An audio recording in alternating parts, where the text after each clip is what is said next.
प्यारे विद्यार्थियों नमस्कार। स्वागत है एक बार फिर से नए क्लास में आप सभी का। तो आज की क्लास में दोस्तों हम राजस्थान जीके के ऐसे महत्वपूर्ण प्रश्नों पर चर्चा करने वाले हैं जो कि सीईटी 2023 की परीक्षा के लिए महत्वपूर्ण होने वाले हैं। तो जितने भी अभ्यर्थी सीईटी 2023 की तैयारी कर रहे हैं आज की क्लास को एंड तक वॉच करना है।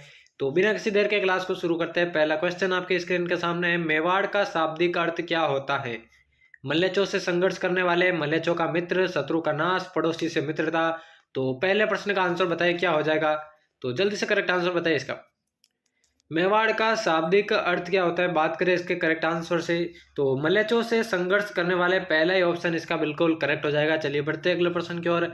अगला प्रश्न है, राज्य में बालू का स्तूप वाले क्षेत्रों में पाई जाती है। राज्य में बालू का स्तूप वाले क्षेत्रों में कौन सी मिट्टी पाई जाती है? भूरी दोमट मिट्टी, लाल दोमट मिट्टी, पीली भूरी बलुई मिट्टी या फिर उपरोक्त में से कोई नहीं। तो क्या हो जाएगा करेक्ट आंसर, जल्दी से बताइए। राज्य में बालू का स्तूप वाले क्षेत्रों में कौन सी मिट्टी पाई जाती है आपको बताना है, तो जल्दी से राइट आंसर बताइए। तो बात करें इसके राइट आंसर की तो वहां पर दोस्तों पीली भूरी बलुई मिट्टी पाई जाती है। तीसरा ऑप्शन इसका करेक्ट हो जाएगा। चलिए बढ़ते हैं अगले प्रश्न की ओर। अगला प्रश्न है, राज्य के किस भाग में अधिशेष जल की सर्वाधिक मात्रा विद्यमान रहती है? उत्तरी पूर्वी, पश्चिमी भाग, दक्षिणी पूर्वी या फिर दक्षिणी भाग। तो कौन सा इसका करेक्ट आंसर हो जाएगा? राज्य के किस भाग में अधिशेष जल की सर्वाधिक मात्रा विद्यमान रहती है? जल्दी से राइट आंसर बताइए। तीसरे प्रश्न का क्या हो जाएगा करेक्ट आंसर, जल्दी से बताइए।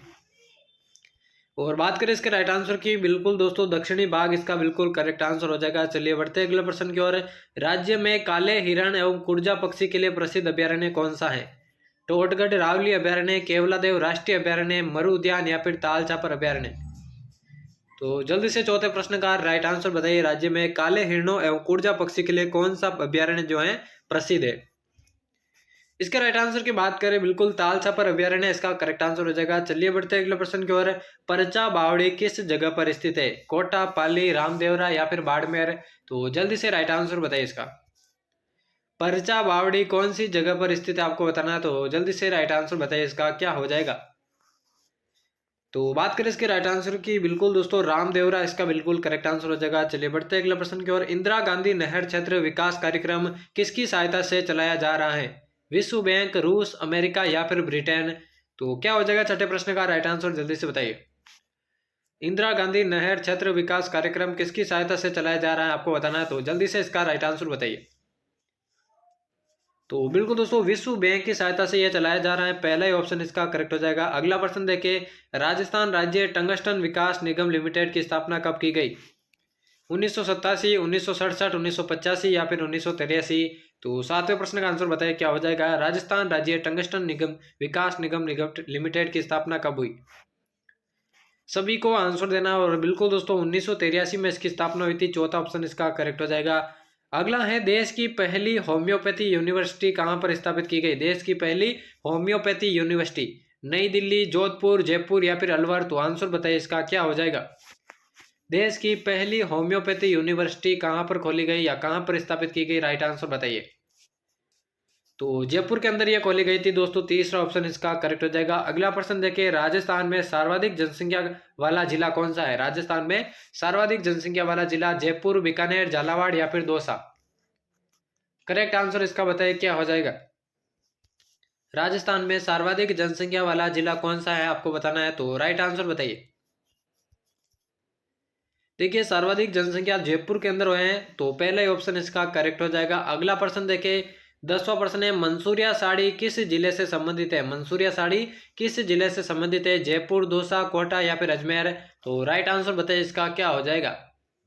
देखिए अभी तक आपने हमारे RP study viewer YouTube channel को सब्सक्राइब नहीं किया तो जल्दी से सब्सक्राइब कर देना। और आरपी स्टडी व्यूअर के नाम से दोस्तों हमारा टेलीग्राम चैनल भी बना हुआ है, तो जल्दी से जाइए आरपी स्टडी व्यूअर टेलीग्राम पर सर्च कीजिए और जल्दी से उसे ज्वाइन कर लीजिए, ठीक है ना। और चैनल को भी अभी तक सब्सक्राइब नहीं किया तो वो भी कर देना। 10वां प्रश्न है, मंसूरिया साड़ी किस जिले से संबंधित है? तो कोटा इसका बिल्कुल करेक्ट आंसर हो जाएगा। अगला प्रश्न है, राज्य में सबसे अधिक मोट उत्पादित करने वाला जिला कौन सा है? बीकानेर, जोधपुर, नागौर या फिर जैसलमेर। तो इसका करेक्ट आंसर बताइए क्या हो जाएगा। राज्य में सबसे अधिक मोट कहां पर उत्पादित होते हैं? राइट आंसर आपको बताना है कौन सा इसका करेक्ट आंसर हो जाएगा।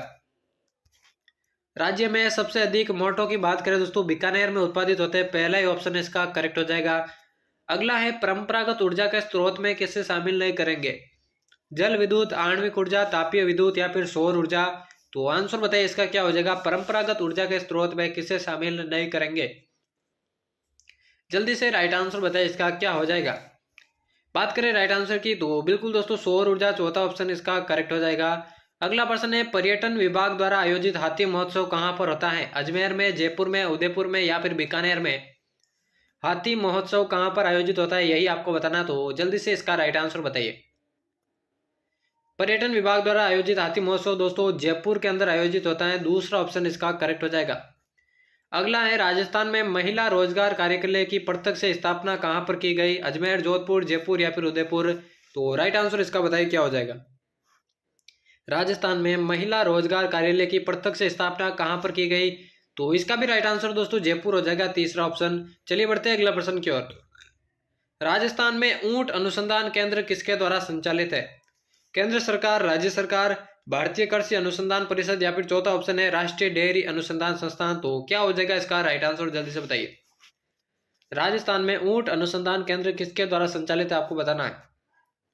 तो बिल्कुल दोस्तों भारतीय कृषि अनुसंधान परिषद के द्वारा यह संचालित है। चलिए बढ़ते हैं अगले प्रश्न की ओर।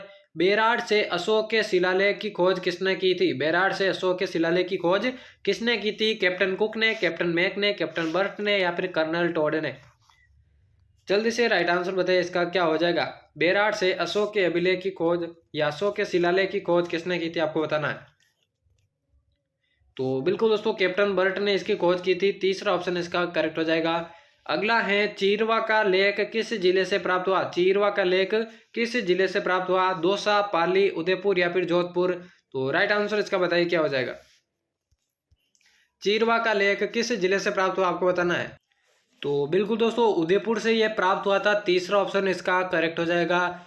अगला है, प्रागैतिहास शब्द का सर्वप्रथम प्रयोग किसने किया था? प्रागैतिहास शब्द का सर्वप्रथम प्रयोग किसने किया? Colonel Tod, Daniel Wilson, Marshall या फिर मॉरिसन? राइट आंसर बताइए इसका क्या हो जाएगा। प्रागैतिहास शब्द का सर्वप्रथम प्रयोग किसने किया था? तो बिल्कुल दोस्तों डेनियल विल्सन ने इसका प्रयोग किया था। चलिए बढ़ते हैं अगले प्रश्न की ओर। राव चंद्रसेन की मृत्यु कब हुई थी? राव चंद्रसेन की मृत्यु कब हुई थी? 1585, 1591, 1581 या फिर 1575? राइट आंसर बताइए। राव चंद्रसेन की मृत्यु कब हुई थी आपको बताना है, जल्दी से बताइए। तो 1581 में उनकी मृत्यु हुई थी। चलिए बढ़ते हैं अगले प्रश्न की ओर। रतन सिंह का उल्लेख कौन से शिलालेख में मिलता है? रतन सिंह का शिलालेख, रतन सिंह का उल्लेख कौन से शिलालेख में मिलता है आपको बताना है। बाबरू शिलालेख, राज प्रशस्ति, आबू शिलालेख या फिर दरीबा शिलालेख? पूछा गया है रतन सिंह का उल्लेख कौन से शिलालेख से मिलता है, तो जल्दी से बताइए। बात करें राइट आंसर की तो बिल्कुल दोस्तों दरीबा शिलालेख से इसका उल्लेख मिलता है, चौथा ऑप्शन इसका करेक्ट हो जाएगा। अगला है, अहुआ वर्तमान में किस जिले के अंदर स्थित है? पाली, जोधपुर, नागौर या फिर राजसमंद? देखिए चैनल को अभी तक सब्सक्राइब नहीं किया तो जल्दी से सब्सक्राइब कर देना और Telegram channel RP study favour नाम से सर्च करके भी ज्वाइन कर लेना। तो अहुआ दोस्तों वर्तमान में पाली जिले में स्थित है, पहला ही ऑप्शन इसका करेक्ट हो जाएगा। अगला है, राष्ट्रदूत के प्रथम संपादक कौन थे? राष्ट्रदूत के प्रथम संपादक कौन थे? दुर्गा प्रसाद चौधरी, गौरीशंकर उपाध्याय, जय नारायण व्यास या फिर सुमनेश जोशी? राइट आंसर इसका बताइए क्या हो जाएगा। राष्ट्रदूत के प्रथम संपादक बात करें राइट आंसर की, बिल्कुल सुमनेश जोशी इसका करेक्ट आंसर हो जाएगा। अगला है, निम्न में से हरविलास शारदा का जो है किस जिले से संबंध था? हरविलास शारदा का संबंध कौन से जिले से था? उदयपुर, चित्तौड़गढ़, बीकानेर या फिर अजमेर? तो आंसर बताइए इसका क्या हो जाएगा। हरविलास शारदा का बात करें दोस्तों चित्तौड़गढ़ से संबंध था, दूसरा ऑप्शन इसका करेक्ट हो जाएगा। अगला है, फड़ कला का प्रमुख केंद्र कहां पर स्थित है? फड़ कला का प्रमुख केंद्र कहां स्थित है? आमेर, शाहपुरा, सांगानेर या फिर नाथ द्वारा? तो आंसर बताइए इसका क्या हो जाएगा। फड़ कला का प्रमुख केंद्र कहां पर स्थित है आपको बताना है, जल्दी से राइट आंसर बताइए। और बिल्कुल दोस्तों भीलवाड़ा के अंदर जो शाहपुरा है वहां पर दोस्तों फड़ कला का प्रमुख केंद्र है, इसलिए दूसरा ऑप्शन इसका करेक्ट हो जाएगा। और आज की क्लास का अंतिम प्रश्न होने वाला है, कौन सा नृत्य राजस्थान से संबंधित नहीं है? घूमर, भवाई, कालबेलिया या फिर गरबा नृत्य? तो आंसर बताइए इसका क्या हो जाएगा। कौन सा नृत्य राजस्थान से संबंधित नहीं है आपको बताना है। और बात करें राइट आंसर की, बिल्कुल दोस्तों गरबा नृत्य इसका करेक्ट आंसर हो जाएगा। तो यहाँ पर हमारे राजस्थान जीके के सीईटी 2023 की परीक्षा के लिए राजस्थान जीके के अति महत्वपूर्ण प्रश्नों की क्लास समाप्त होती है। ऐसी क्लासें चैनल पर आपको आगे भी देखने को मिलेगी। तो सब्सक्राइब नहीं किया चैनल को तो जल्दी से सब्सक्राइब कर देना और टेलीग्राम चैनल को भी ज्वाइन कर देना। आरपी स्टडी फ्योर नाम से टेलीग्राम चैनल है, जल्दी से जाइए सर्च कीजिए और टेलीग्राम चैनल को भी ज्वाइन कर लीजिए। तो मिलते हैं किसी और नए क्लास में, तब तक लेते हैं अलविदा, धन्यवाद।